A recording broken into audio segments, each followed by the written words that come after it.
gives light and brings understanding to the simple.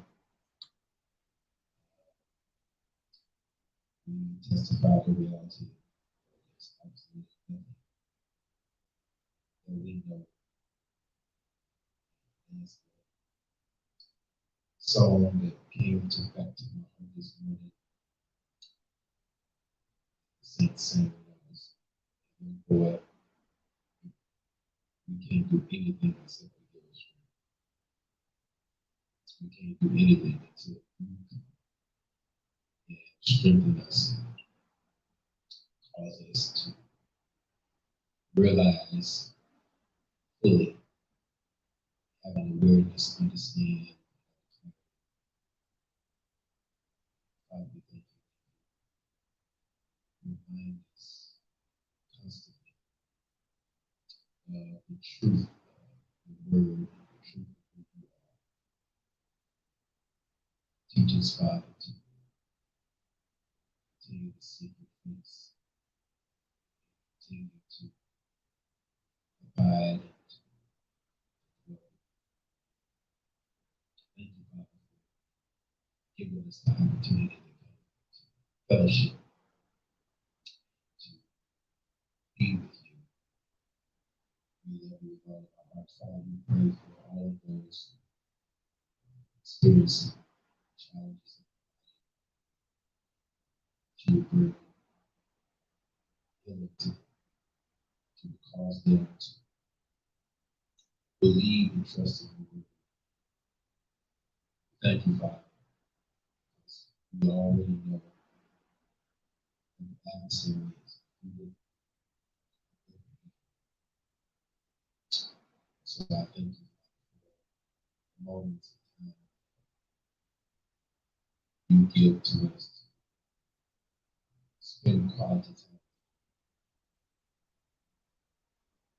So important. We keep you in front of our lives.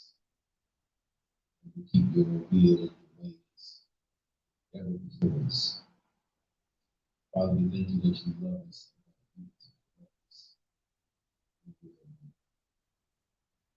That you help us to return to the right path, Father, that your rod and staff comforts us. We bless you and thank you for this,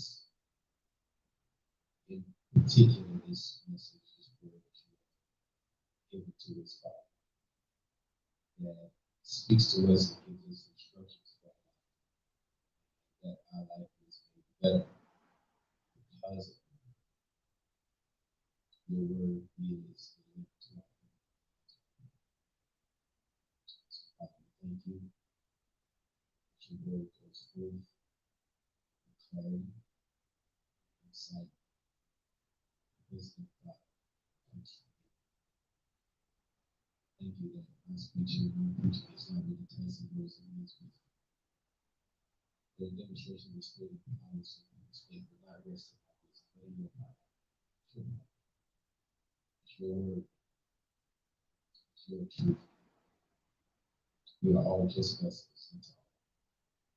We thank you that we will continue to humbly submit to you, so that you show us what you show us, God. We will always because of you, that we know what we know, and that we have even the mind and heart and will to do what pleases you. Thank you for all these. Good morning, everybody. I'm believing that this is going to be, I guess, this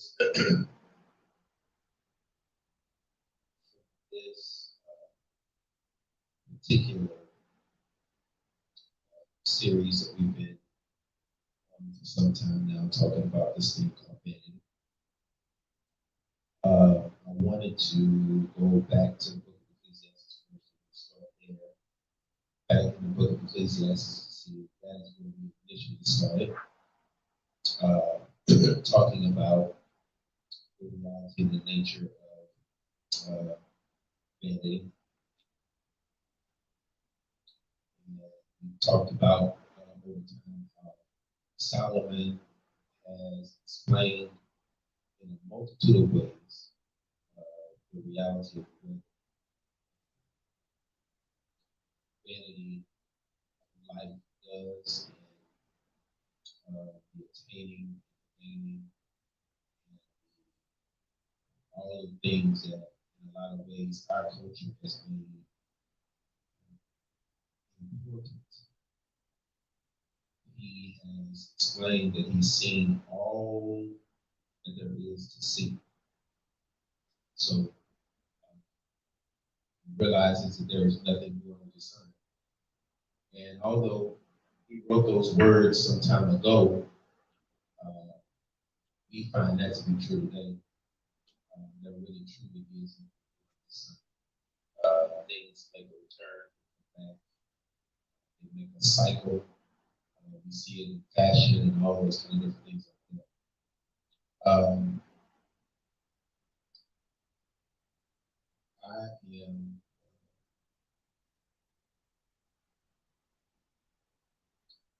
reflecting in so many ways in life and in my own walk, my own life. I just really was thinking earlier this morning uh, of how swift it seems that I was an 18-year-old young man, and then swiftly, by, by His grace and allows this coming Tuesday will be 44. And I was sitting and just reflecting, just thinking on so many different things. And as I was, uh, there were certain things that came to my mind, memories that came back to my mind. And at the end of everything, the reality is that I still am grateful because there's some phases and some parts of our life that we would love to change. But the reality is that we become who we are because of the experiences that we have. And although while we're going through the experiences that we're going through, we don't like it, um, it's all for the betterment. And it's actually in the hands of the Father. One of the things that I was meditating on, Pastor says, and that's the reality that every phase, every facet, every place in life, we really have to learn to trust the Father. And so, in this particular series, we've been talking about the things that culturally we have made important. Uh, Culturally, we have embraced and we have exalted and we made certain things, uh, be they be they things that have a degree of importance. The current culture has elevated so many things above that which is truly important. And so, in this, what we refer to as the conclusion of this particular series, I wanted to read Solomon's words once again, as we a couple times over the course of the series read, because I want this to really stick as a reality for us. And it is recorded in Ecclesiastes. You got the Bible code that Ecclesiastes chapter 12, verse number 13. It says, "Hear the final conclusion. Now that you have heard everything, fear God and keep His commandments and His mitzvah." This is what being human is all about. The King James Bible will quote that in little bit differently. We would make that last clause, but this is the whole duty of men. So this is what being human is all about. Verse 14 says, "For God will bring to judgment everything we do, including every secret, whether good or bad." I'm sure that this later on he's talking about the things that are done, the deeds that are done in darkness that come to light. And as we consider Solomon's words, because in the 12th chapter, he specifically speaks to uh, those who are young. He says, after he talks about all these different things in life, in his last wording in Ecclesiastes is to the young. The King James Bible says, "Remember now your creator in the days of your youth, like evil things from now nigh, and you should say, I have no pleasure in them." So he's telling those who are young, because at the time he's writing this, Solomon is an old man. And he makes the confession that although he had wisdom with him, he did not use it. And so that's really where I kind of want to anchor this conclusion. There's really kind of, there's so many different directions you can go. Sometimes you get in the series, you really can stay in it for a minute, but then you just have to know, all right, this is all the Father wants me to kind of bring out of this so we can move to the next thing. Now, I want you to remember, you have it in your notes, if you following for a moment, you'll remember that the word for vanity is the same word for the name of what we call Abel, with his actual name. But it's the same word, and Abel, Abel, it means labor, it means breath. Uh, and it is only giving us a clear reality of how brief and how uh, short-lived and even how fragile life is. I think we talked about when we initially introduced this series that you got to understand that all of us are only one breath away from eternity. That's really all it takes is one breath. So it behooves us as we move into this particular conclusion. It makes us, or I start to understand as I start to read this and look at it that now I have to say it like this because I don't want people mix up what I have to say. We do have to understand that we have exited in a lot of ways the right frame of mind concerning things. And we have reached the point where we are seeing the reality of a generation that celebrates, embraces death. And now here's the trouble. This is how Father made it so clear to me. It was so much clearer to me this morning as I was sitting with him, and he kind of opened my understanding to me. Everybody knows, although they act like they don't. Everybody knows that they have an end. Everybody also knows that this world has an end. And although people behave in a manner that suggests that they don't know that, truly, inherently, we know that there is an end to us. Now,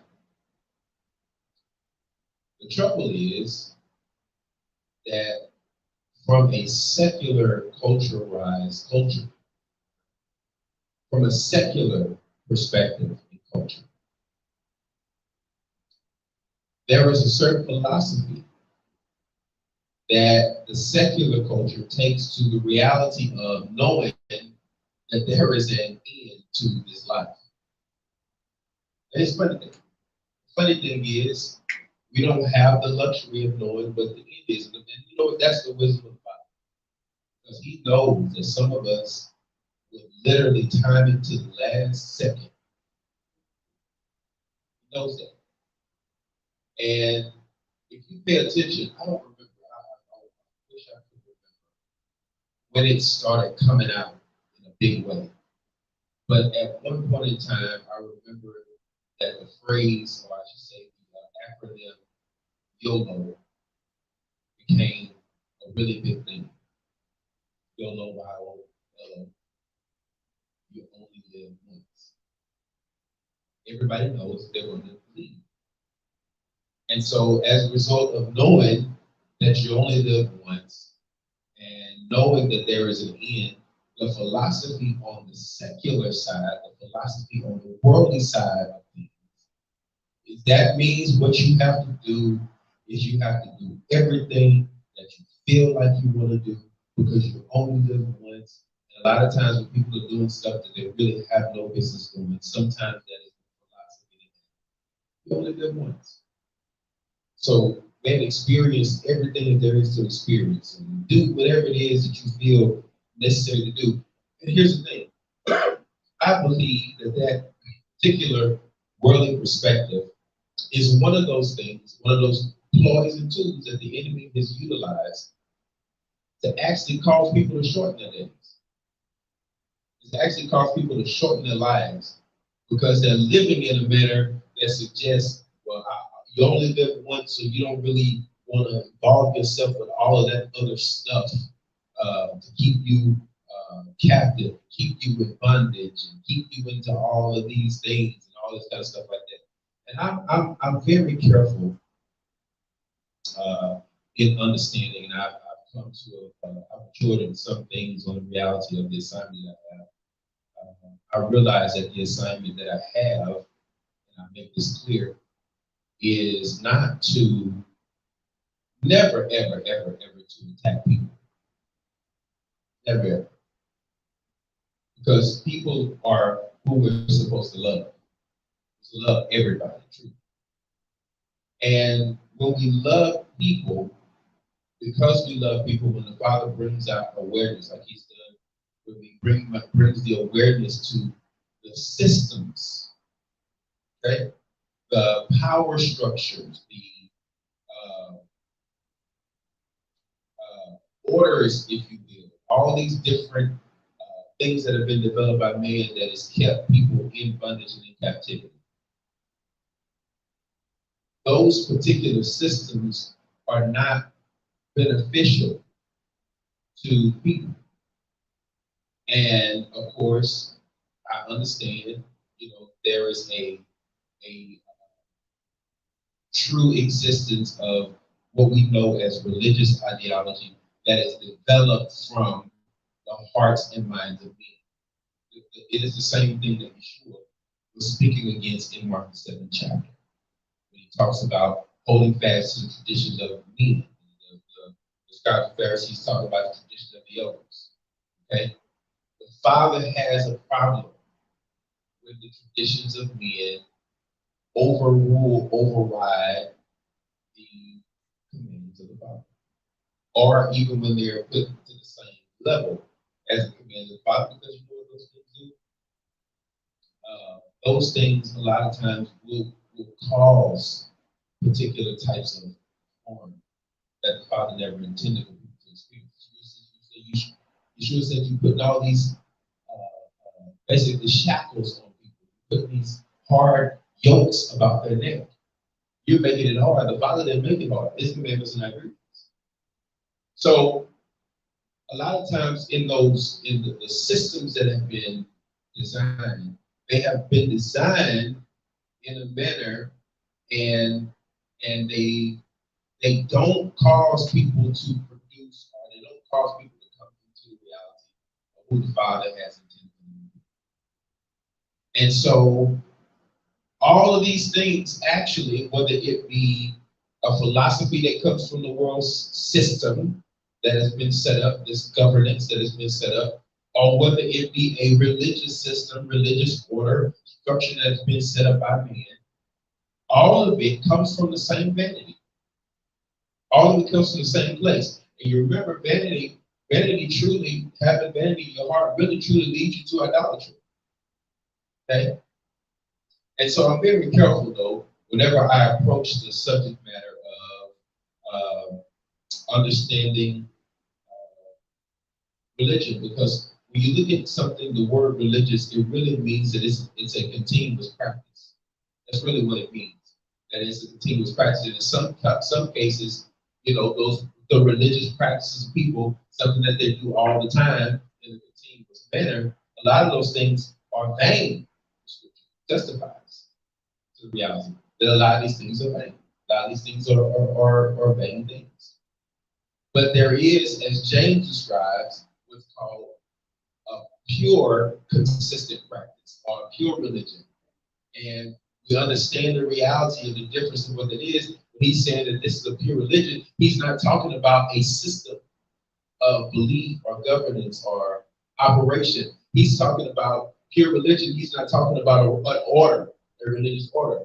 He's talking about a continuous practice, right? To take care of the widows and the orphans and to keep yourself unspotted from the world. We ought to be religiously practicing. We ought to be continually practicing those things. Keeping ourselves unspotted from the world ought to be continuous. Taking care of the needs of people ought to be continuous. Not a structure, not a order, not a system. Okay? But the religious order, structure, systems that have been designed by man, those things have come out of the vanity of the minds of men. Which is why the apex at the top of these orders is why men are the ones who end up being worshipped. Because in those structures, in those orders, is a hierarchy that is created, right? And so in that hierarchy that is created, there comes a point in time where people start to aspire to attain this particular title. It even renders us ineffective. This is just my little side note. It even renders us ineffective in the operation and function of fivefold because we perceive fivefold with that same religious mindset of man in the structure and the order and the systems, and we perceive fivefold as some sort of a tiered hierarchy. And as a result, we're rendered ineffective because there are people who think that they're supposed to promote up into this hierarchy until they eventually reach the highest level of what they consider to be an apostle. And so as a result, you have people that have no grace to do it, that are actually trying to function as something that they've not been or grace to function. And as a result, it causes injury to people. It causes injury to the body, and there's stuff that's passed off as apostolic and prophetic, and it really is not. It's just people operating out of the vanity of their own minds because vanity has told them that they're supposed to ascend to, this high office, in a sense, and so they get into this whole idea. The same vanity that is operating in what we refer to as the world system is the same vanity that is operating in the religious orders. There's something to be said about people who knew what their assignment was. Billy Graham knew his whole life he was an evangelist. He didn't try to be an apostle. Reinhard Bonnke, he knew his whole life he was an evangelist. And he lived, R.W. Shemba, they lived as they did what their assignment was the entire life. Nobody thought, they didn't feel like they had to go into some hierarchy, right? Because a lot of times I find that a lot of people that label themselves as apostle or bishop, even prophet, or in some cases even pastor, are really prophets. And as a result, there are people who are feeding off of this same thing, and what happens is there's reformations that begin that are nothing but a cesspool of vanity. It's bad. Nothing but a cesspool of vanity. Some people decided that they wanted to be apostles because they didn't want to be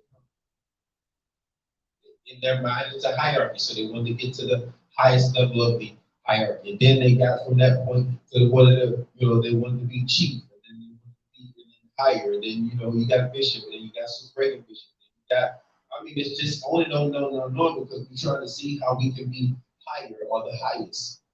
When Yeshua, who was the most anointed, most gifted, most powerful that ever will walk the face of the planet, operated as a servant. Scripture says he humbled himself. Let this man be in you, which was also in Yeshua the Messiah, who humbled himself, right? Made no reputation, became obedient even to the death. Therefore, the Father highly exalted him. You know how it worked. So Yeshua came in the similitude, knowing that he was a son, but he functioned as a servant. He knew who he was. He knew the power that he had. He knew the power that he possessed. But he possessed. But he never did try to use that power to prove who he was. If y'all know when it's following me, y'all know when the adversary came to Yeshua in the wilderness after the time that he was, fasting during that time. He had come to the point where, he was at a point where he was hungry. And of course, he told him, turn these stones into bread. Basically, go to the Son of God, you got power. Use that power for your own benefit. Use that power. Right? And then Yeshua says, man should not live by bread alone, but by every word that proceeds forth out of the mouth of the Lord's side.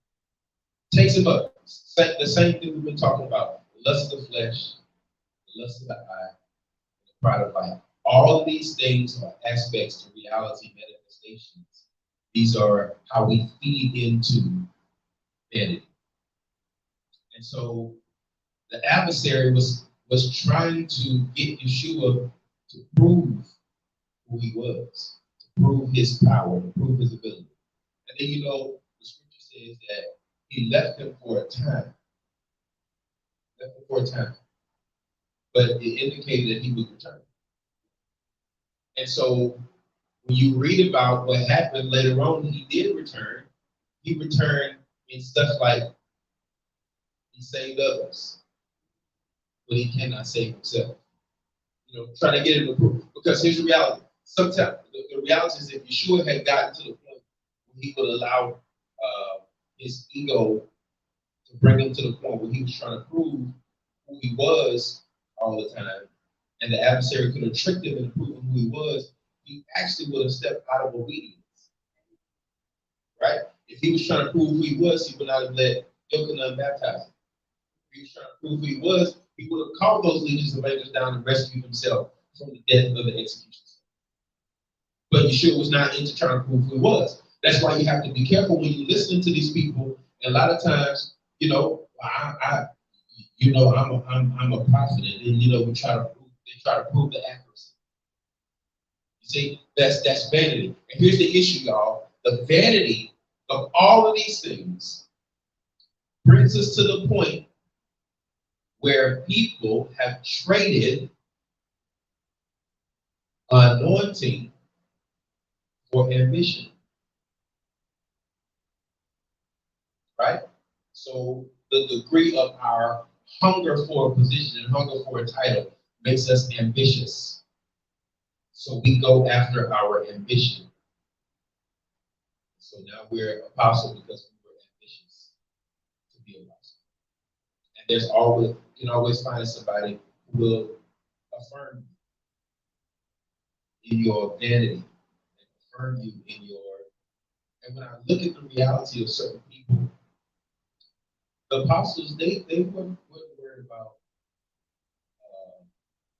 all of the grandeur. But as a matter of fact, they didn't even function in any type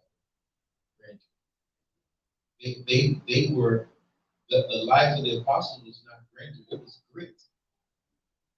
They were in the trenches. They were getting whipped and beat and burned and boiled and sawed in half and beheaded. Right? Book of Hebrews says the world was not worthy of it. And the reality is, what if? What if? Okay? Apostle, what if? What if that's what if the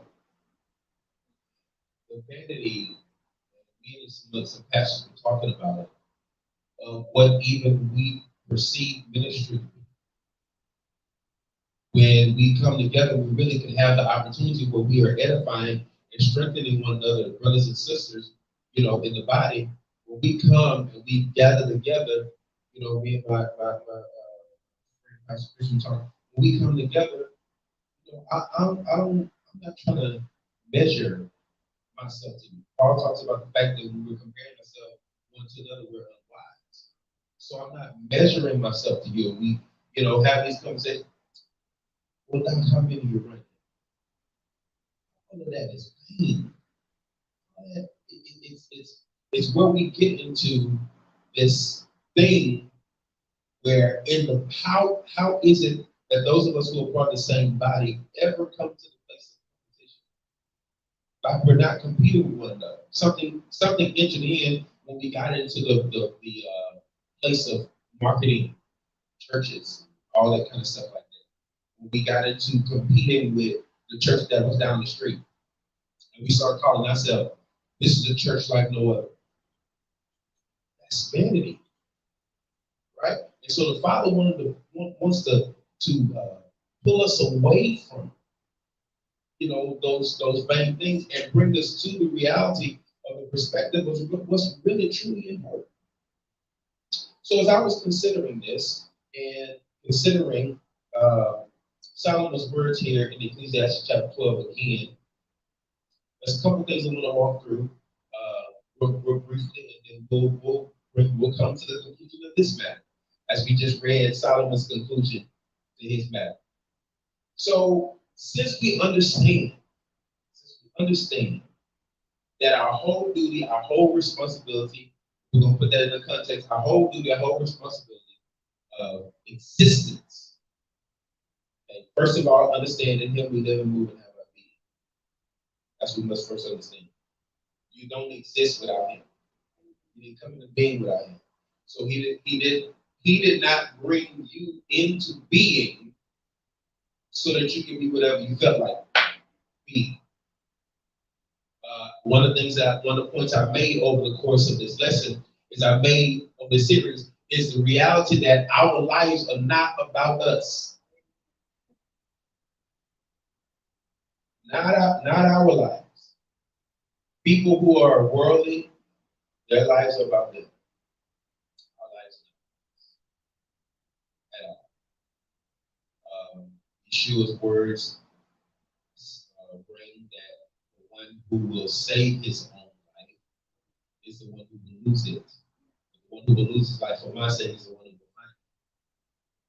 Somebody had made a quote about that. I can't remember who it was, but this person made a quote concerning that said it is better to give away what we cannot keep to gain what we cannot buy. And Yeshua makes that statement as he continues on. He says, what is it profit a man if he gains the whole world and loses? So then he says, what can you even give in exchange for your soul? There's nothing you can even exchange your soul for. And I said, let me tell you how deep the vanity is. How many times have you seen an interview?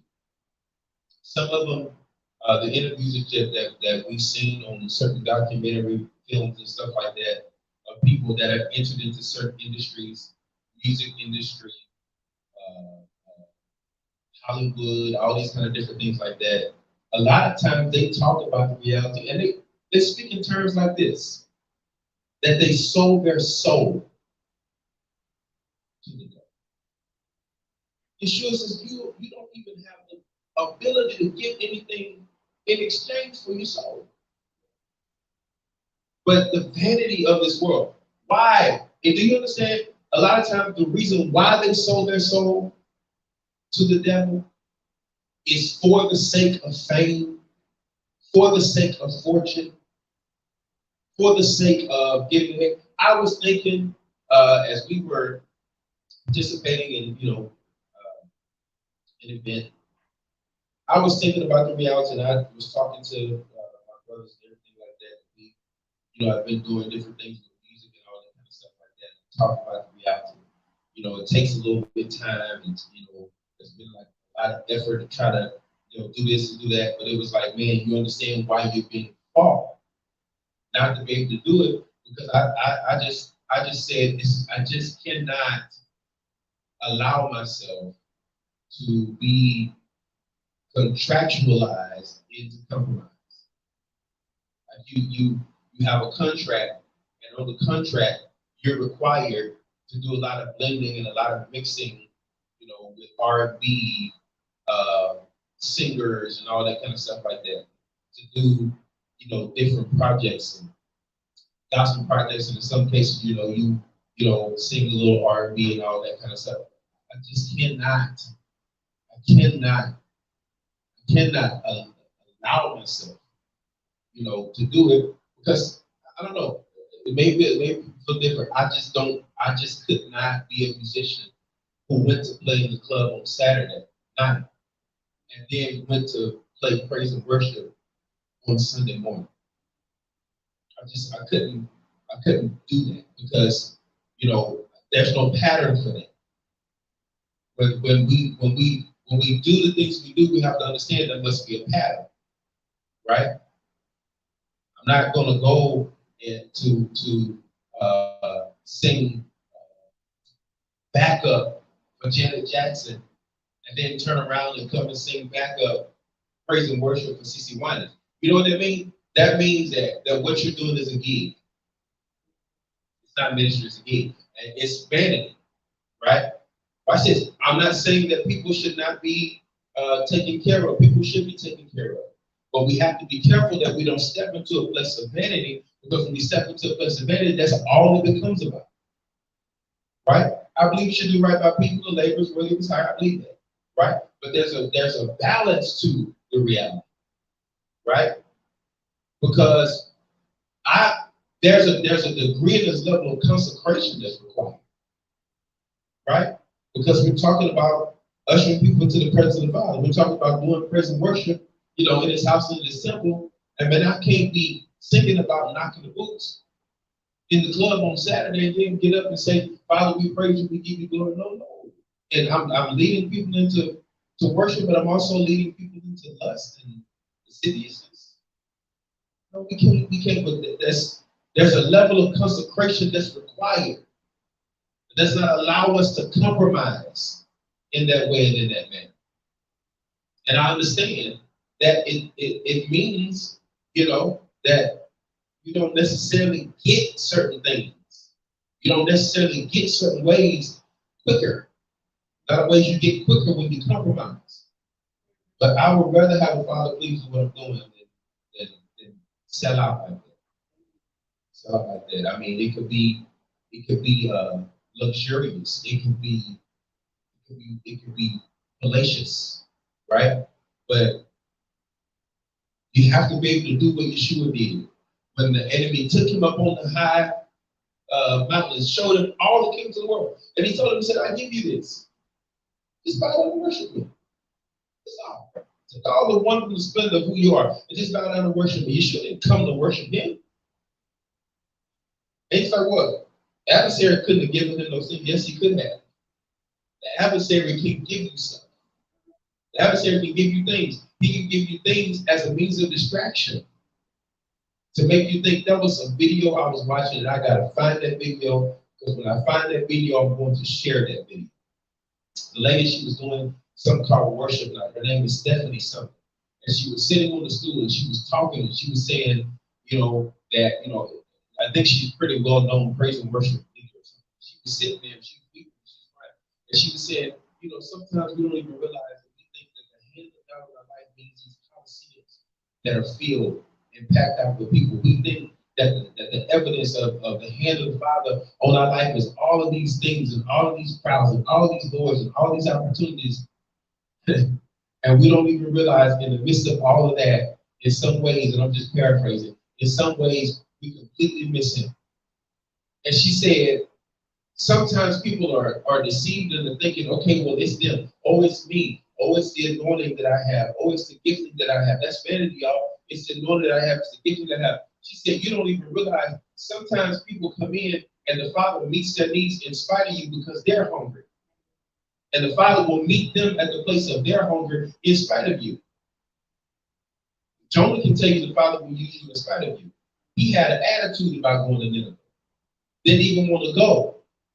He was in such an attitude and such a fix until when the people repented, he got mad and upset because the people received the word. Do you understand? So the truth of the matter is that we've got to be careful that we don't fall into this vanity. Well, how does this happen? Turn to Psalm 90. All right, turn to Psalm 90.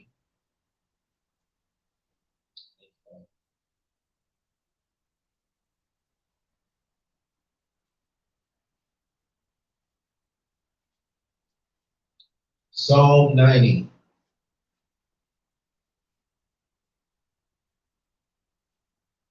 Hallelujah.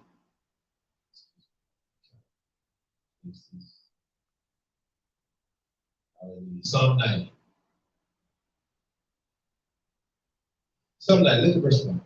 A prayer of Moshe, a man of Moses. Okay.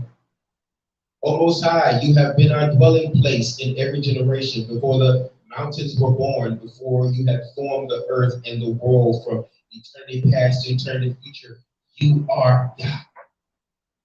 You bring frail mortals to the point of being crushed. Then say, people repent. Watch. For from your viewpoint, 1,000 years are merely like yesterday or a night watch. That's 1,000 years from our vantage point. We know we won't be here. We can envision what 1,000 years will look like, but the physically see 1,000 years in our life, none of us will actually see it. But he says, when you sweep them away, they become like sleep. By morning, they are like growing grass, growing and flowering in the morning, but in the evening, cut down and dried up. You see how he's talking about mortality? Mortality is a real thing. That's why we're called mortals in that reference. You know, we die the only way. Now, here's the reality. Everybody will live forever somewhere, somehow. You just won't live forever in this present state. Okay? You have to exit this state. At some point, you have to exit this body. And when you exit this body, you either go to be with the Father or you go to be in everlasting torment. Okay? Sheol, hell. Okay? Don't believe the fallacy that hell does not exist.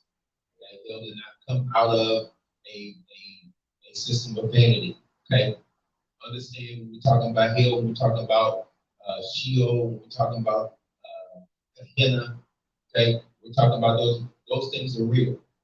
Okay? The myth is Hades. That's the myth. That's the Greek myth. Don't get the Greek myth mixed up with the reality that Sheol actually is. But you that's where you go. Okay? You know, there's no obedience to God. It's just what it is. Okay? So he says, verse 7. For we are destroyed by your anger, overwhelmed by your wrath. You have placed our faults before you, our secret sins in the full light of your presence. All our days ebb away under your wrath. Our years die away like a sigh. The span of our life is 70 years. If we are strong, 80.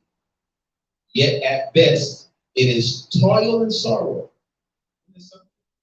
Over in a moment, then we're gone. Right?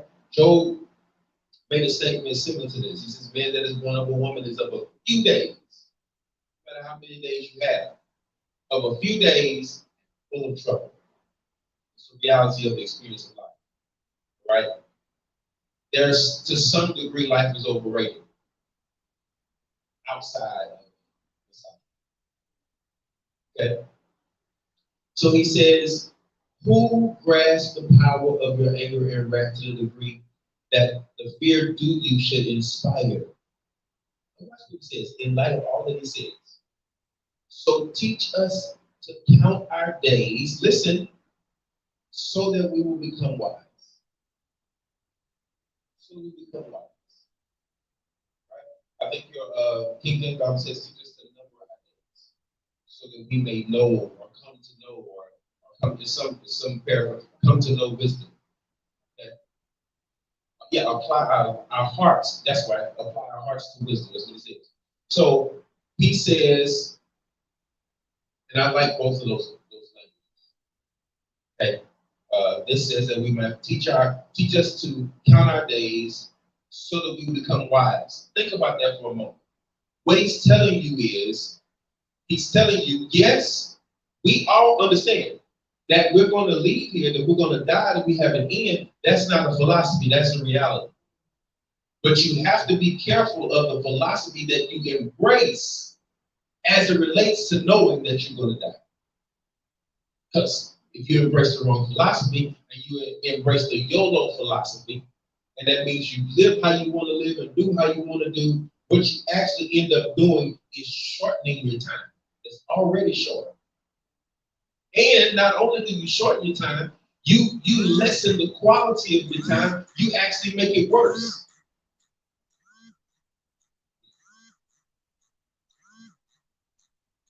Obedience actually gives you life purpose. You find true purpose through obedience to the Father. So he says, because in light of everything that I just said, first of all, who you are, that you were here before anything was. Basically, he's making it clear that we understand you sit outside of time.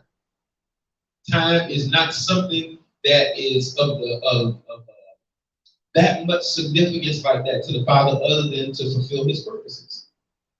And he knows, watch this, the Father does not need time. He does not need time. We need time. We need time to grow. We need time to develop. We need time to mature. We need time, right? And so what we got to understand, though, is we have to understand that all of us have limited time. All of us have limited time here. So he says, when he says, teach us to number our days, or teach us to count our days, or teach us to count our days so we may become wise. Teach us to number our days so that we may apply our heart to wisdom. What is he telling me? He's telling me that it's wisdom for me to have this perspective. I must have this perspective that I need to realize how short and how frail my life is. And that means that time is of the essence. And I need to make sure that I do the right thing with the time I have. That's why Solomon said in Ecclesiastes chapter 12, remember your created days for you, because the evil days are going to draw nigh. You're going to say, I have no pleasure in them. You will literally blink your eyes, and the time that you think you have will have escaped you. The time that you think you have would have passed, and you have to make the most of the time that you have. You cannot play with it and waste it and be frivolous with the time. You have to respect the time that the Father has given you. And so what you do with the time that you've been given is you dedicate that time to the one who gave it to you. Instead of dedicating that time to your own pursuits and to the wicked vices of your own heart. Okay? So we have to come to the place where we have to live like we know there is an end to us. You know, even when you're working and you're doing different things, and you know you only have a certain amount of time to do so. Right? A certain amount of time is supposed to provoke a certain amount of urgency. Right?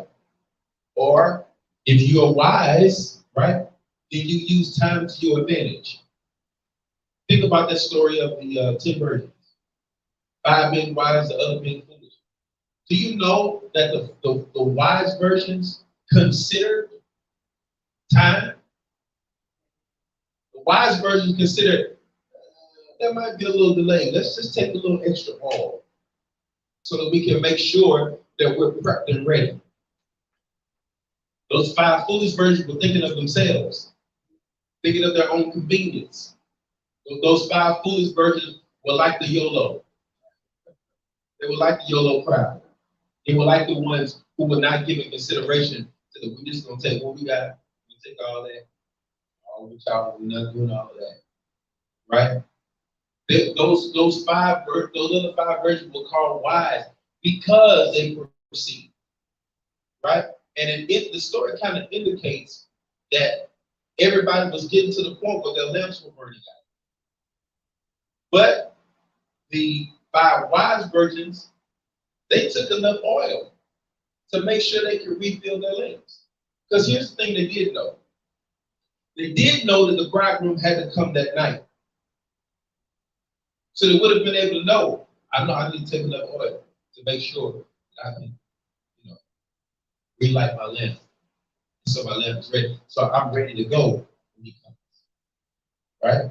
You got to live in a manner that suggests that you know you have an end. That's how you live. You live knowing I have an end. And what he says in the book of Ecclesiastes at the end, he says, for God will bring to account everything that you do. Why is he going to bring to account everything that you do? He's going to bring you account everything to account for everything that you do and every idle word that you say, because at the end of it all, he would have been able to let you know with an assurity.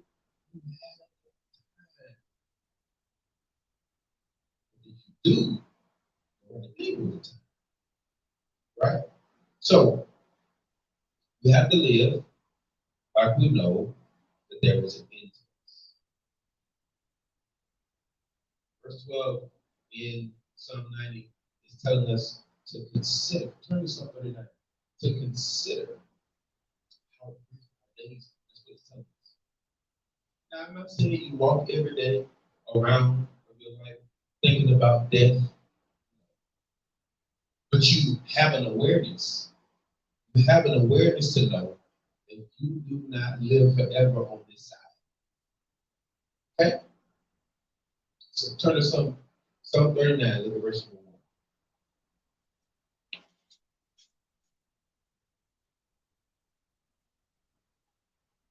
For the leader, set in the style of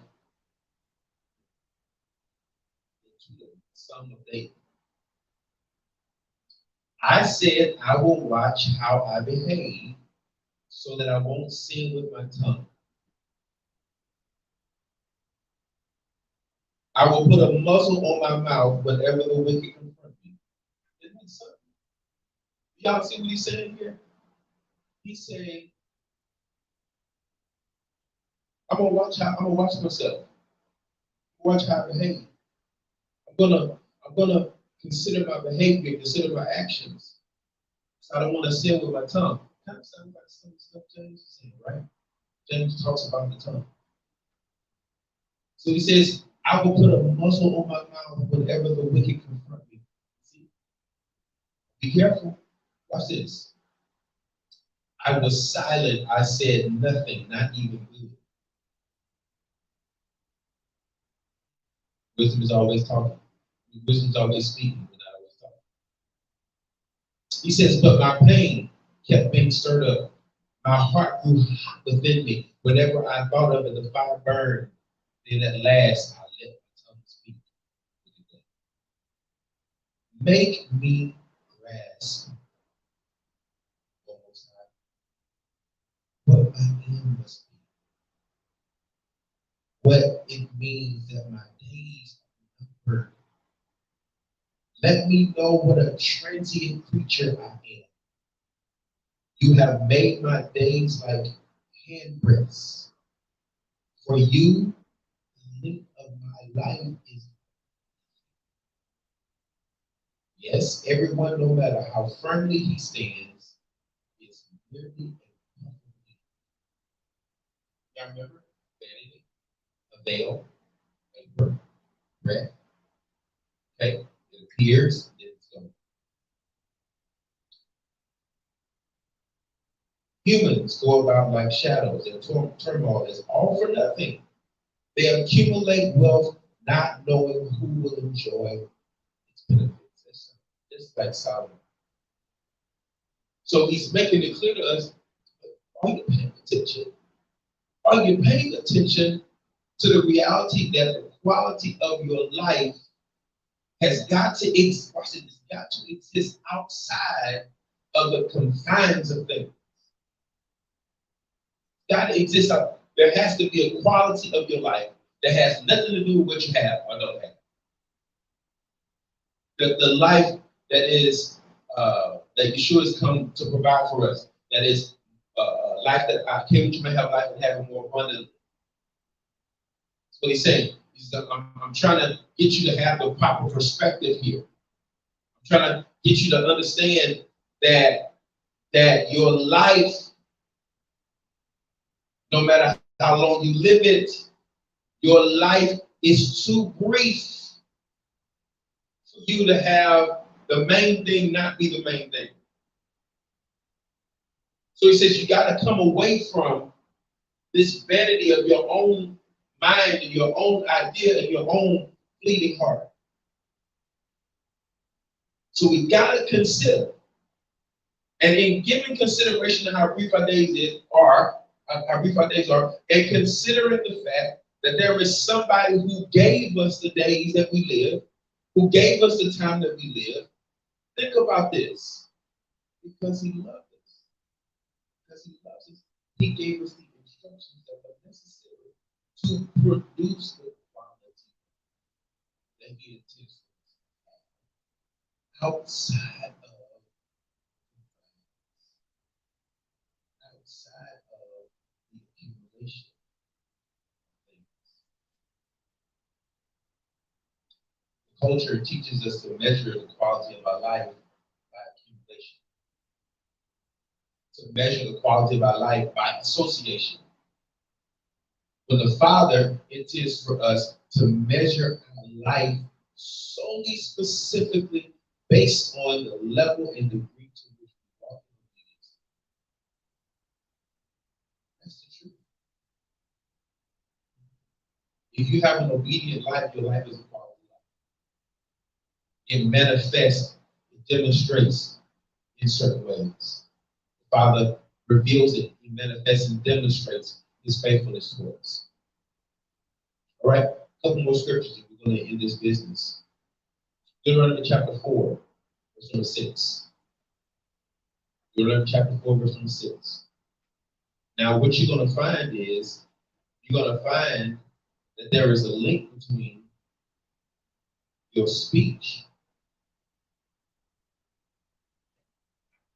and your life. Watch this. How many times we've heard it, we've said it, the power of life and death is where? The power of life and death is tongue. So sometimes we say, well, you got to speak life. You got to speak life to yourself. Don't be speaking death to yourself. Don't be speaking negative to yourself. Don't be speaking negative over yourself.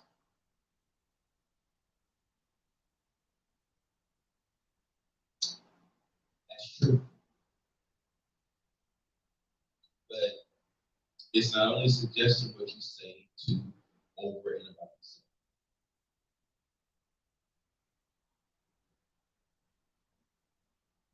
We can be speaking death to ourselves by the way we speak about others, by the way we speak to others. I says at some point we got to come to the reality of our life where the most important thing is our inventory, our examination, our focus on building, developing, and maintaining our walk in relationship. Not so much focusing, because you can't build the other person's relationship with the Father. You can't maintain the other person's relationship with the Father. You can encourage them in their relationship with the Father. You can encourage them in their walk with the Father. But only they can build and maintain their relationship. If we become focused on the point where we want to focus on how much better we can do with our own lives. Don't become busybodies and all those kind of different things like that. We want to make sure that we don't speak in a forward way concerning those other people. We speak in that forward way concerning those other people. You have to understand in every circumstance you reap what you sow. Here's what we got to realize. Words are seeds. Words are seeds. It's true. That's how the Father made it to be. Words are seeds. Wasn't it words that planted the thought in Eve's mind that caused her to consider something else and do something outside the will of the Father? Words are seeds. Right? It was a total lie. Sticks and stones will break your bones, but words will never hurt you. Both of them hurt, just in two different ways. Right? And this is why James cautions us on how we use our tongue. How is it that you use your tongue to curse each other, but then to bless the Father? Bitter water, sweet water don't flow from the same fountain. Right? So your tongue is not something, he says that tongue is something that is untamed. The only way that we can tame our tongue is watch this, the only way we can tame our tongue is the proper conditioning of our heart. Willpower does not do it. Does not do it. The only way that our tongues can be tamed is if our heart is properly conditioned. You know, I used to believe the thing when people say, oh, I always look at saying, I said, I didn't mean that. Now, in some cases, you may have said it and you didn't mean it like that.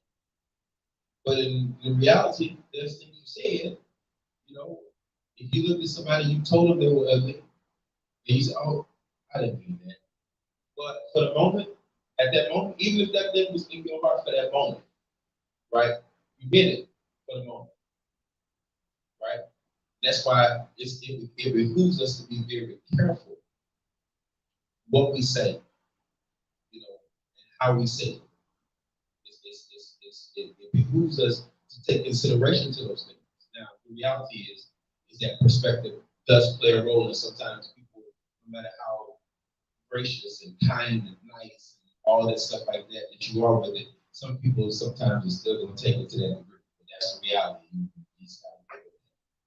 Right? But you got to understand that we really have. That's why the Father said, "I'm going to bring." Go back and read that again. When you get some time, go back and read that again in the book of Ecclesiastes. He says that you're going to have to take an account for everything you do. And the Bible says that we're actually going to give an account for everything. So the things that are proceeding, the things that are being, that we're saying, the things that we're speaking, always important.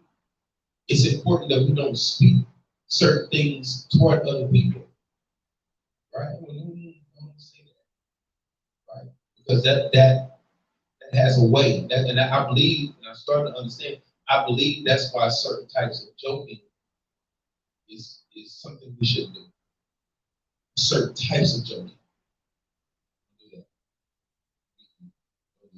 Because you're opening the gateway, the adversary is sitting right there like, right? You just gave me permission to do something.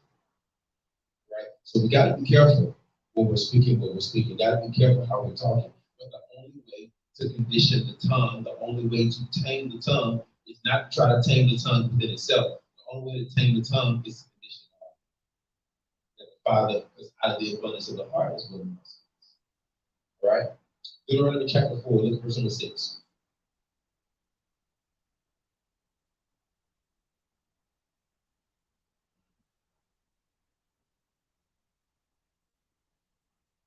Okay.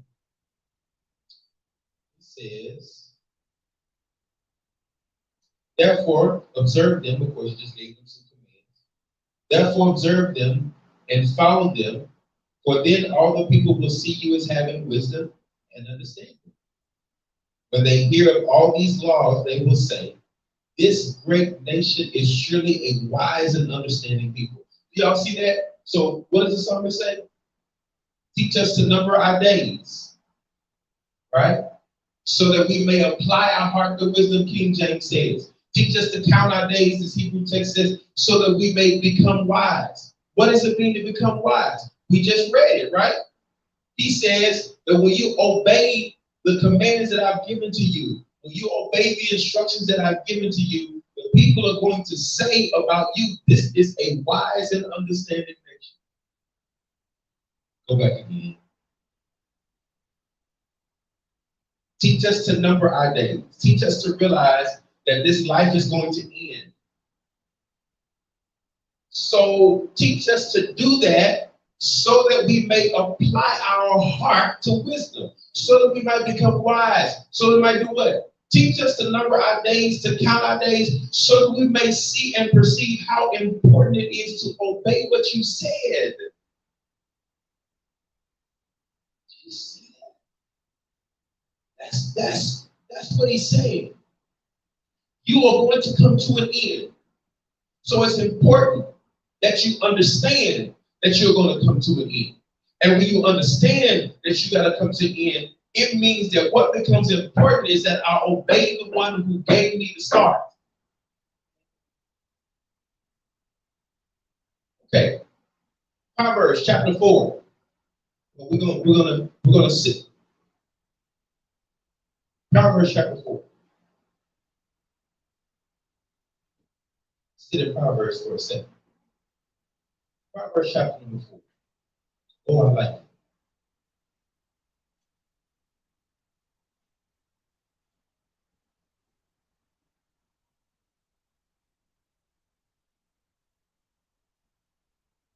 Verse number 20. My son, pay attention to what I am saying. Incline your ears to my words. Don't let them out of your sight. Keep them deep where? In your heart. Right? The only way to fix the mouth is to fix the heart. So he says,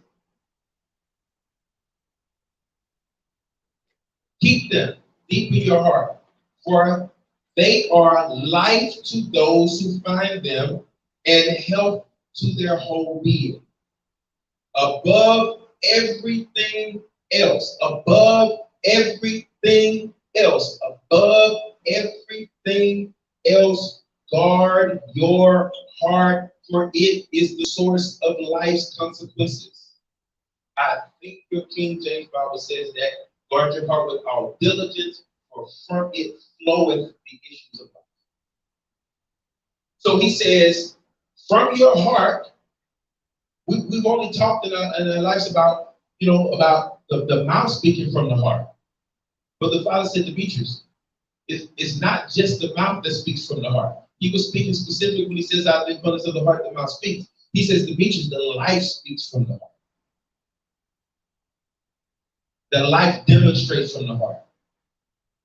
Not only is what you said come from your heart, what you did come from. Out of it flows the issue of life. Out of it come the consequences of your life. Then look at this. And then something, look at verse 24. Keep crooked speech out of your mouth. Banish deceit from your lips. Let your eyes look straight ahead. Fix your gaze on what lies in front of you. Level the path for your feet. Let all your ways be properly prepared. Then deviate neither right or left and keep your foot afar. Then he goes back again, verse chapter 5. It says, pay attention to my wisdom. Okay? Good verse 1. My son, pay attention to my wisdom, incline your ears to my understanding, so that you will preserve discretion and your lips keep watch over me.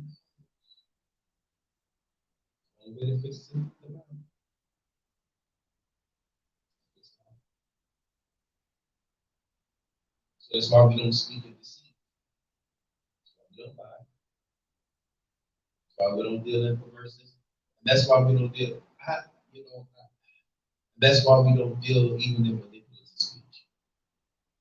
Because manipulative speech is deceptive speech, and really, in a nutshell, it's still a lie.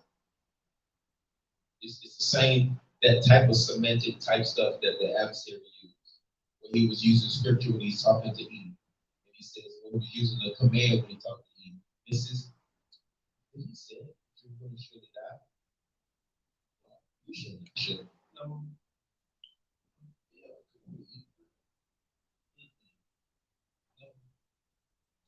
Because see, the purpose of that kind of stuff like that is to muddy. That's the term that people use. Is to kind of muddy the water, so it's not really clear. You know, we're not really clear. It's not. We're not trying to give a clarity. This particular point. A lot of times people use that language to keep their image. Just no, that's not exactly what it was. Well, kind of thing that Abraham did. That's not my wife. He didn't say that's not my wife. He didn't say that's not my wife. When he addressed her, he said, that's my sister. Father had to send a messenger to say that's that man's wife. Abraham, that's my sister. Those technicalities, those things that criminal defense attorneys are really good at doing, kind of, creating a reasonable doubt when there really should be no doubt. Scripture says, let your yes be yes, we know everything else proceeds from wickedness, everything else proceeds from evil. So that forward and deceitful speech really is not even something that we should be practicing in the kingdom. It's the same as lying to others. It's the same as lying to you, brother, or to your sister. Oh, yeah. Yeah. Okay.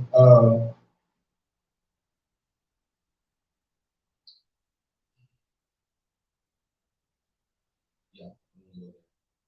Write down Ephesians chapter 5, verse number 16. Ephesians chapter 5, verse number 16. This talks about redeeming the time. So although we have a limited time, although we have a short time, if we keep our hearts away from vanity, we actually can redeem the time. And the only way to keep our hearts away from vanity is to submit our hearts to obedience. If we don't submit our hearts to obedience, all we left with is vanity. Everything that comes out of our own human thought, our own human mind, our own human heart, which is the heart that's desperately wicked, is not submitted to the will and the purpose of the Father, unless we hide His word in our hearts, we will sin. The reason why David said, "I will hide your word in my heart." I'm hiding your word in my heart, so I won't sin against you. But if we don't hide His word in our hearts, if it does not become what Yeshua says in John chapter 15, His word abiding in you. If His word is not embraced by you, and you're not guarding your heart with His word, that's what it means you're not guarding your heart with His word.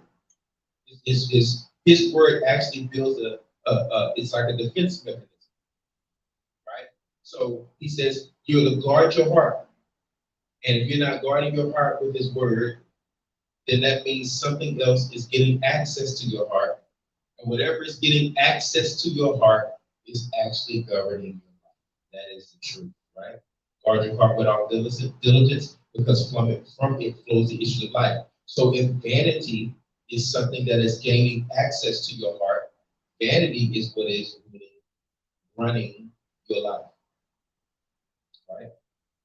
Whatever it is that you allow to be the influence of your heart. If it's offense, if it's unforgiveness, any of those things that has access to your heart, whatever has access to your heart is governing you. That's scripture. Right. All right. Turn to Proverbs chapter 9. That's what we are.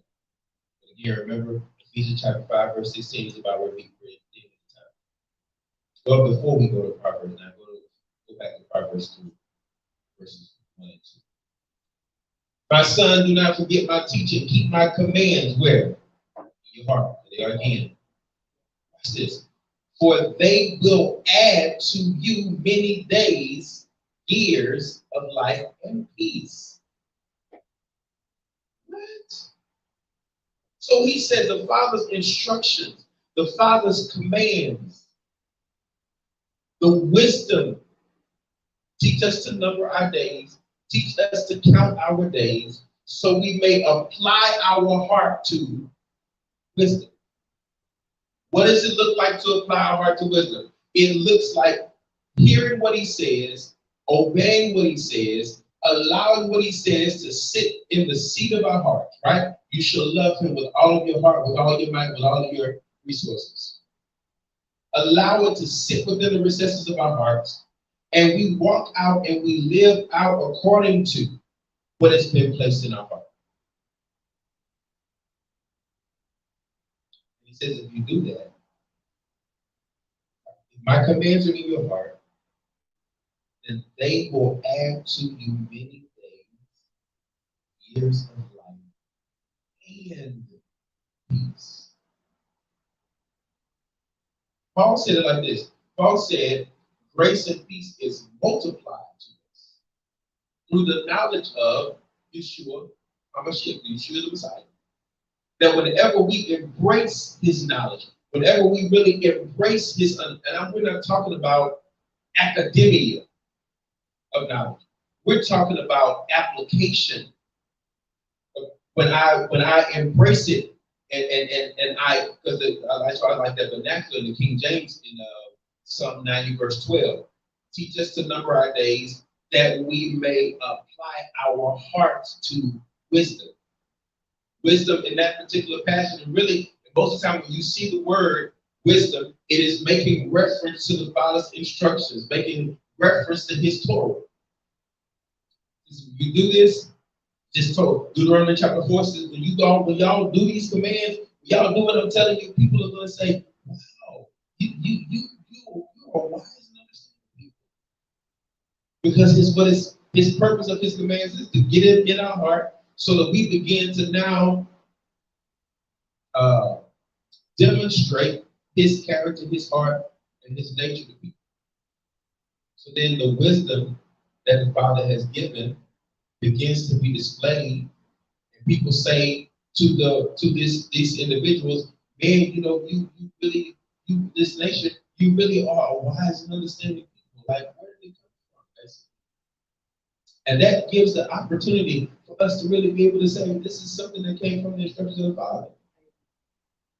This is something you want to know where I got this from. I got this straight out of Scripture.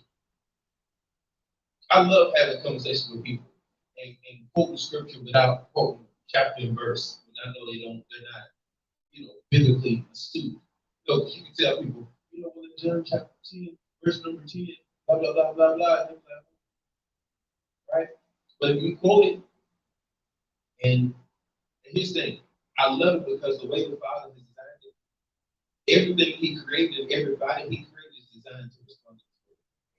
So whenever you speak his word and you declare and you speak his word, sometimes when I'm speaking and I'm quoting those scriptural passages, man, that's man, where'd you get that from? Our words, right? So when it's like, wait, yeah, Proverbs. I am so clear. I know a lot of times people are walking around and say, I just want some peace. Or I just want some peace. I just want some peace. But they will add to you many days, years of life, and peace. Shalom. Power to destroy the power that creates chaos. Chaos will always continue if disobedience is at work. Disobedience opens the gate for chaos. Go back and look at chaos. Somewhere you will see that chaos is attached to disobedience. Somewhere disobedience is at work. But when I'm operating in obedience, when I'm obedient to what he says, think about this. Think about how the passage says that when a man's ways please the Father, that he will make his enemies even be peaceful.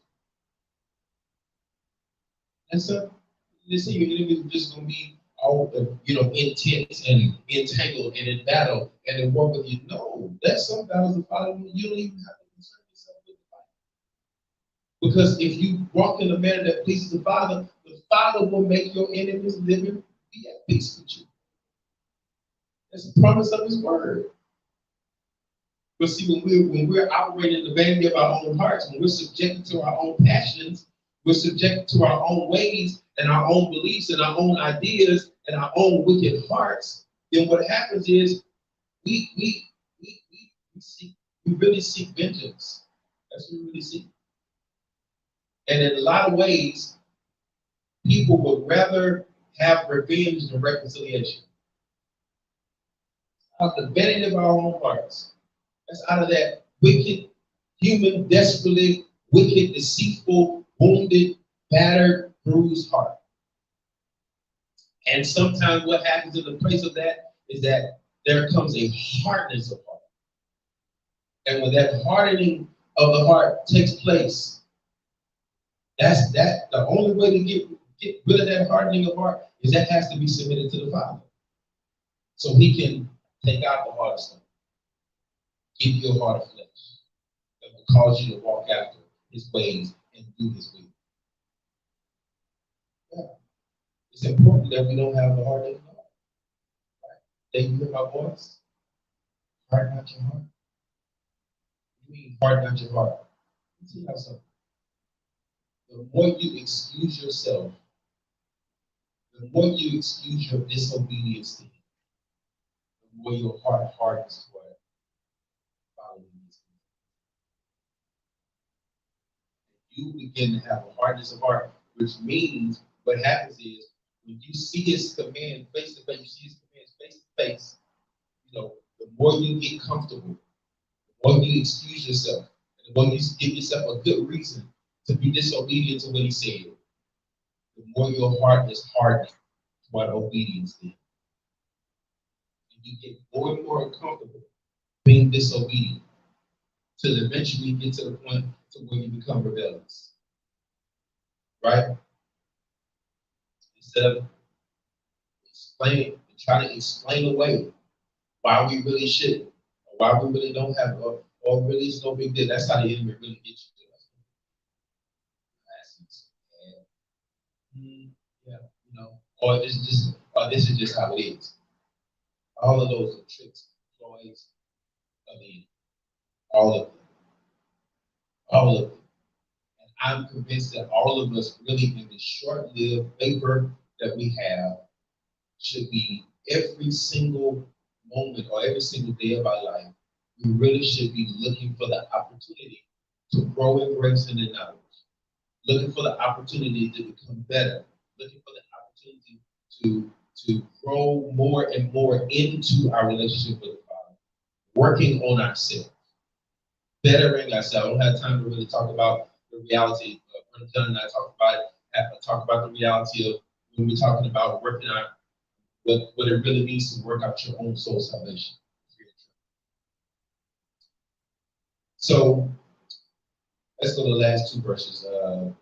Proverbs chapter 9. Look at verse number 9.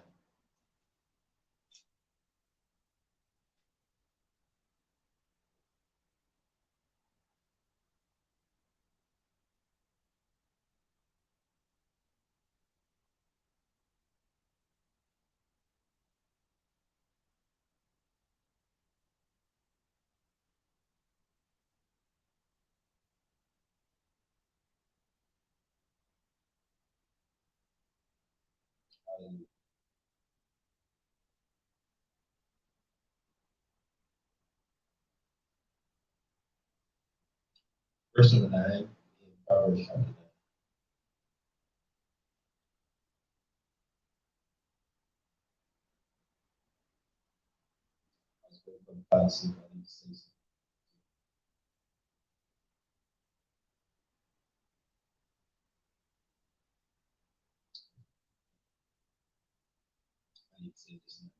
Proverbs chapter 9, verse number 9.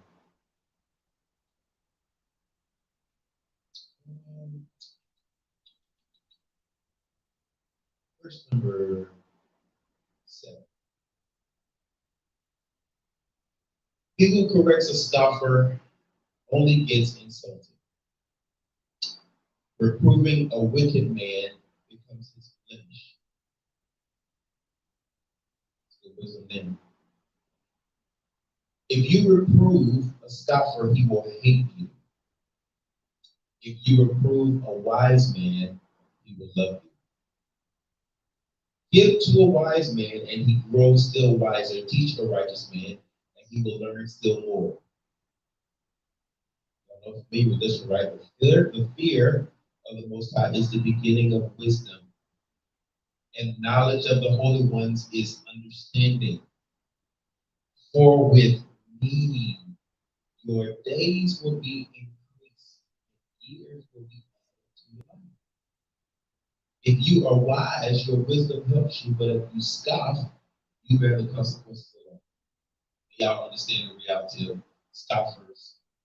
Um, these are, I almost want to say, in their minds, there's perpetually something wrong. Okay? We're scoffing, we're scorned, there's so many things that come along those lines. And I'm going to dig all into that today. But scoffers, belligerent, unwilling to hear, to receive.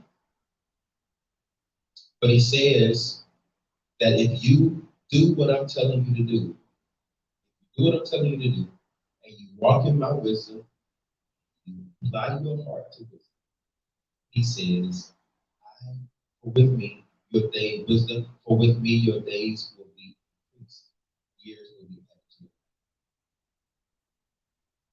Do you understand that he's telling you that he will not only give you a long life, but he will give you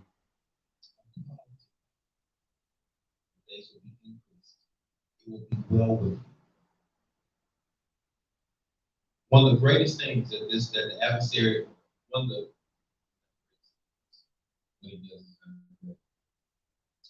one of the most terrible things that the adversary has done is successfully convince generations of people to disobey, in particular one community that talks about dishonoring the mother,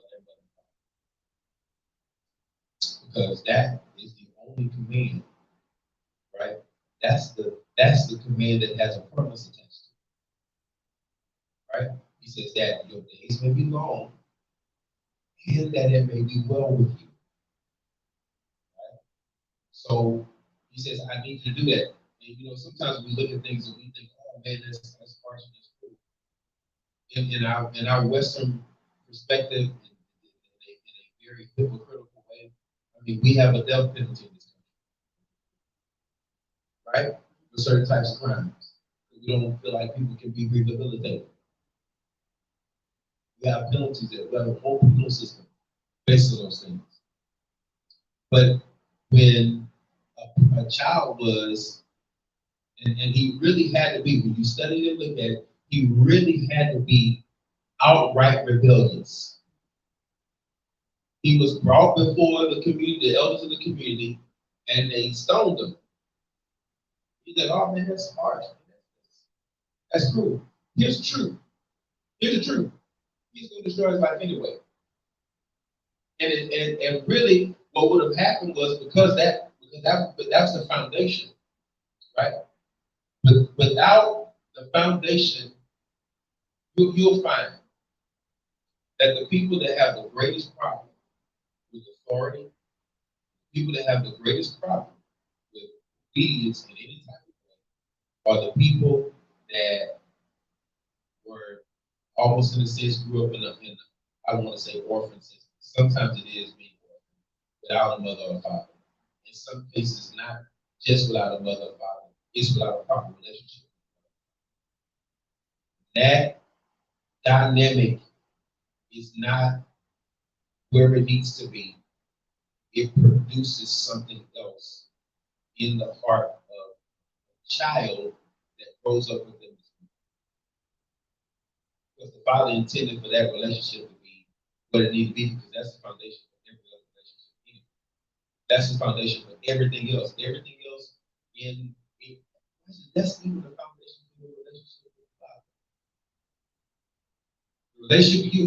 There are some people that it's hard for them to hear us call him Father.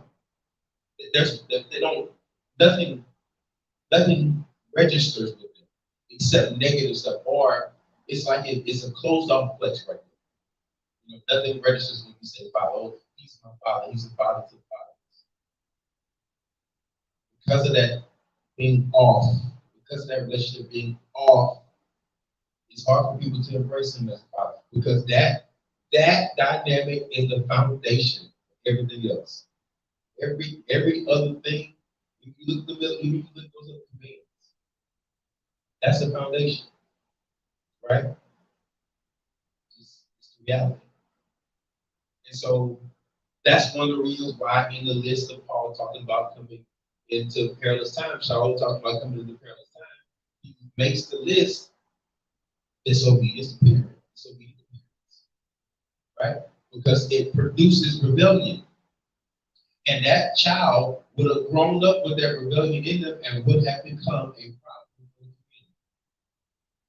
And even in secular statistics, they rate fatherlessness in particular to drug abuse, to drug use, to promiscuity, to crimes and stuff like that. A lot of it relates back to fatherlessness or some dynamic being. So, but the Father loved us, so He gave us a command. He said, "This is how you do it. Because if you do this, I'm gonna make sure it's well with you. I'll make sure you have long life, and I'll make sure it is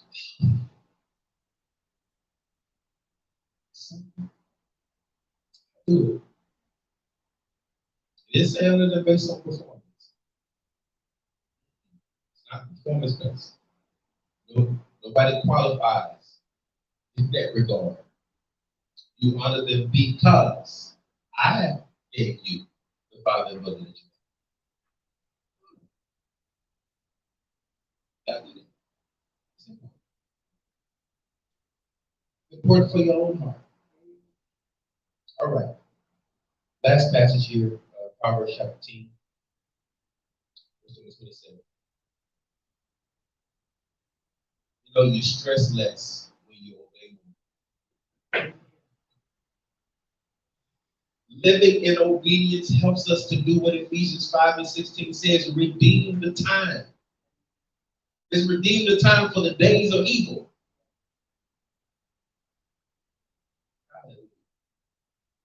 You can have evil days and righteous deeds and redeem the time. Proverbs 10, verse number 27.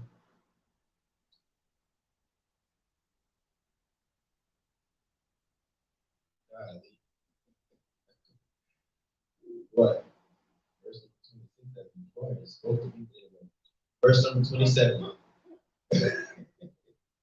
It says, the fear of the Most High adds length to life, but the years of the wicked are cut short. What the righteous hope for will end in joy, and what the wicked expect will come to nothing. The way of the Most High is a stronghold to the upright, but ruin to those who do evil. The righteous will never be moved, but the wicked will not remain in the land. The mouth of the righteous brings forth wisdom, but the perverse tongue will be cut off. The lips of the righteous know what is wanted, but the mouth of the wicked knows. So it's important, y'all, right here, back to verse 27. The fear of the Most High adds length to life, but years of the wicked are punishment. It's clear. The wages of sin is death, but the gift of the Most High is eternal life through Yeshua Messiah, who came to us to fully declare, to fully teach, to reveal the wisdom in the heart of the Father, to reveal the nature and the heart of the Father to us. When the Father's gave us his instructions, all he was doing was protecting us from the danger that we would put ourselves in through our disobedience. from the danger that we will put ourselves in through our ignorance. That's the reason why he gave us his commands. He gave us his commands because he knows that our days are short. So teach us to number our days. Teach us to count our days so we can apply our heart to wisdom, because wisdom, if we apply it, will preserve and prolong his wisdom, his instruction, his commands will preserve and prolong and protect.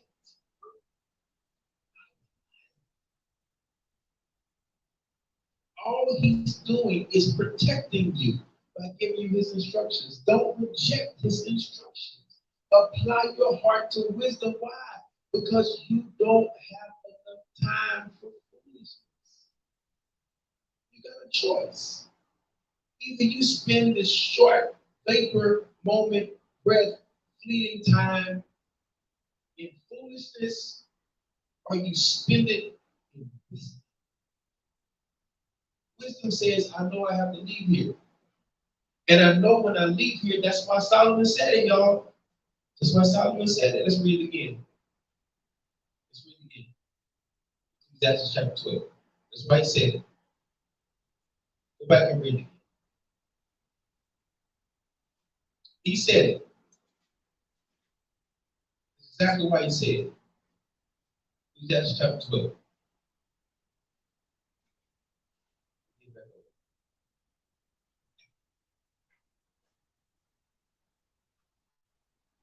Ecclesiastes chapter 12. Very last verse. He says the Father is going to judge, bring into judgment all the deeds, did he not? His Father's going to bring us into judgment for all of those deeds.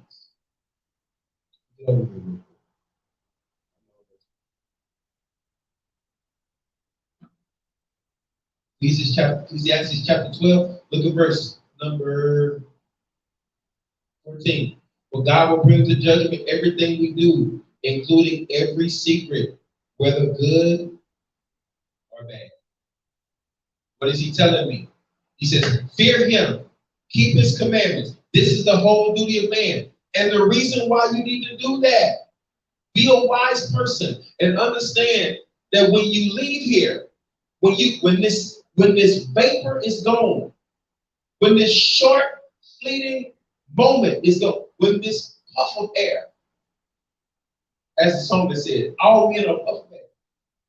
When this puff of air is gone, you have to face the one who gave you time.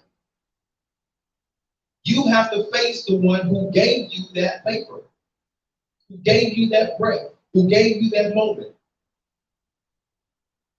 Now, I don't know how you can't see that when you stand before him, he is not going to want to know how many zeros were behind the numbers in your bank account. He is not going to want to know how many cars you drove, or how big your house was, or what kind of brand name clothes you wore. He's not going to want to know what career were you in. That's not what he's going to question you about. He's going to look at your deeds and measure your deeds based on what? He's going to measure your deeds based on the instruction that he gave us. Hey, either it was well done or depart from me. So he says the Father's going to, so guess what? If I know I'm going to face him after I exit here, and he's going to judge my deeds, why won't I just do what he told me to do? I know when I see him, it's all good. That's it. Teach us to know so that we may apply our heart. Teach us to know that we're passing through. Teach us to know that we enter on our way to the exit. Right? It teaches us to realize that whether that exit happens in 8 years, or whether that exit happens in 18 years, 28, whether that exit happens at 108, teach us to realize that it's all still a vapor. It's all still a moment of fleeting puff of wind. I don't have time to do what I want. I only have time to do what pleases Him. Every breath I take came from Him. Every moment I have came from Him. Everything that every living, waking moment that I have came from Him. I want to make sure that when I see Him, that He's happy with what I did with this time that I have. And here's the other thing. I'll be happy too.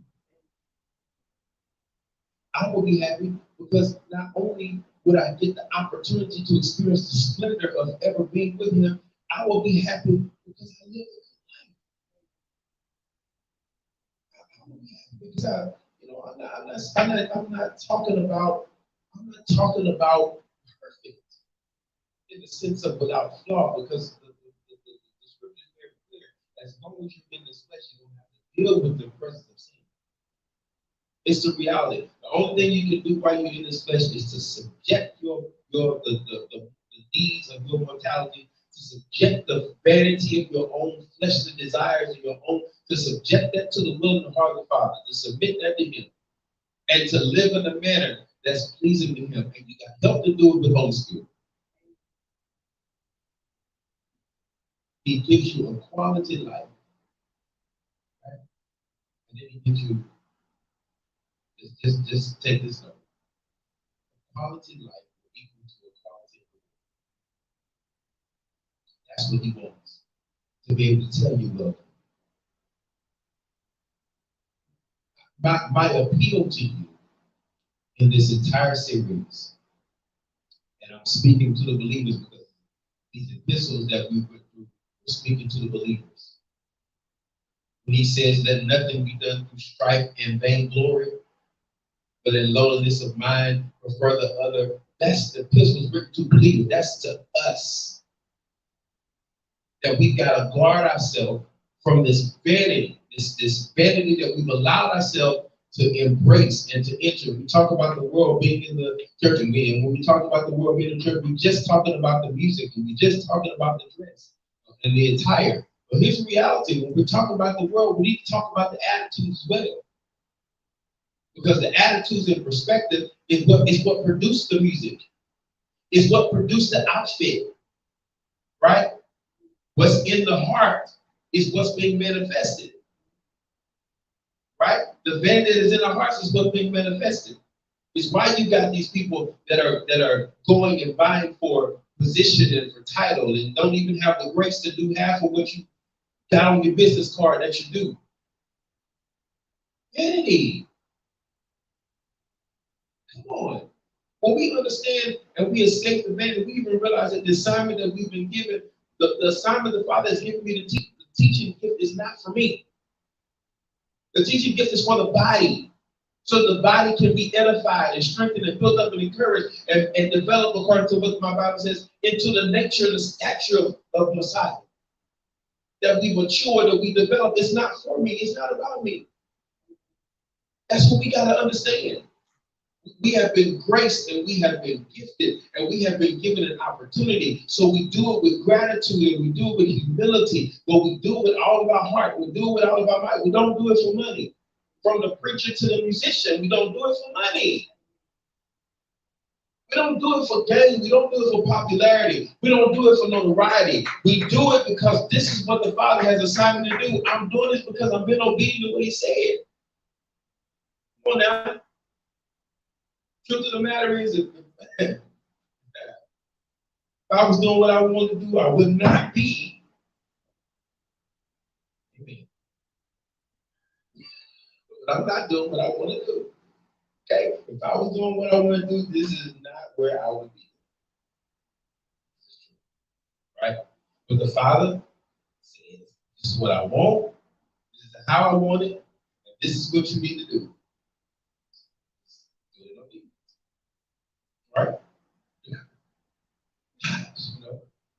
Things like, golly, man. Wow.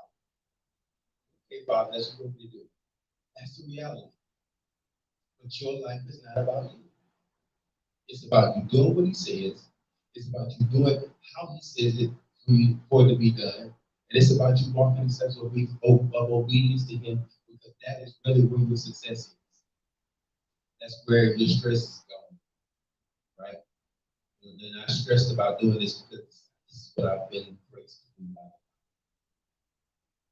So I'm just appealing to you that we would escape all of that vanity, that we would repent from all of that vanity, that we would turn aside, right?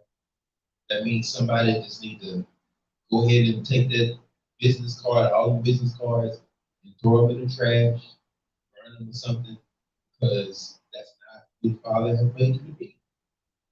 That means that, maybe I just need to just put all that other stuff aside and realize that the only reason why I'm trying to function in this space is because I thought it was a hierarchy and I thought I was supposed to mature to this point.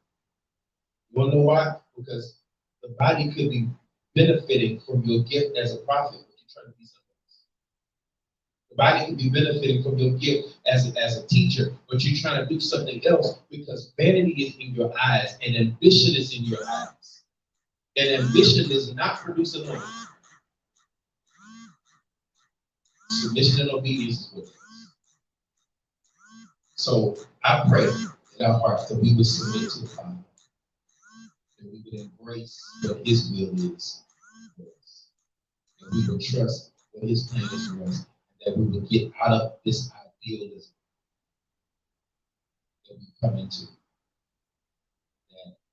That I don't try to ascribe and aspire to be something because I have a dream that is this a dream?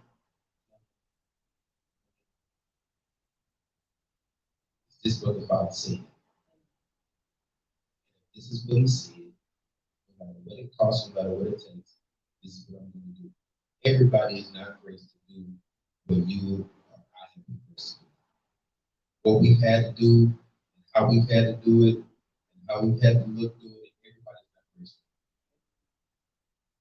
do. What we're graced to do in the Father has a name for us to do. And it's not about vanity.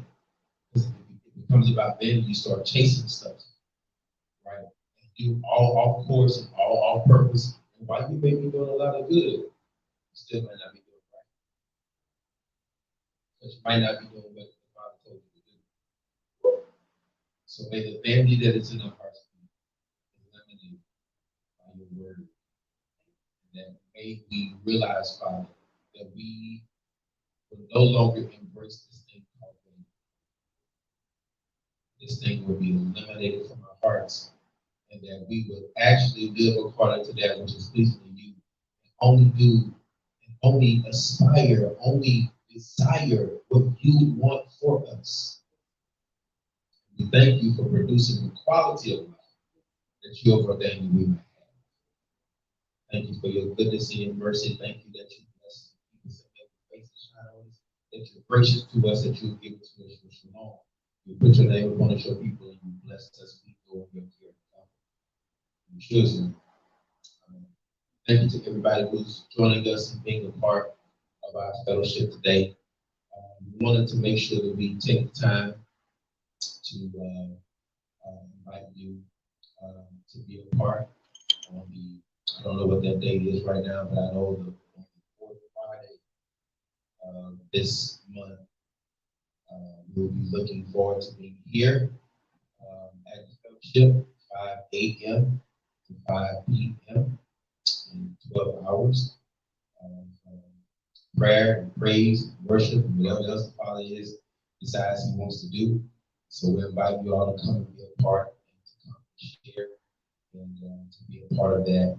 It's open to anyone, not just people that are part of our fellowship. It's not about that stuff either. But we invite everyone to come. We're praying for specific events and everything like that. And so just and also in the month of September, I'll be making sure I get those dates. You'll see the flyers coming out here in the month of September. We're inviting you all to come and be a part of the prayer gathering that we're going to be having. That will be inclusive of different prayer stations that are developed around the furnishings of the tabernacle. That will be here. It will be around the time. See the young people are young Teruah. We know as that is Day of Trumpets, Feast of Trumpets.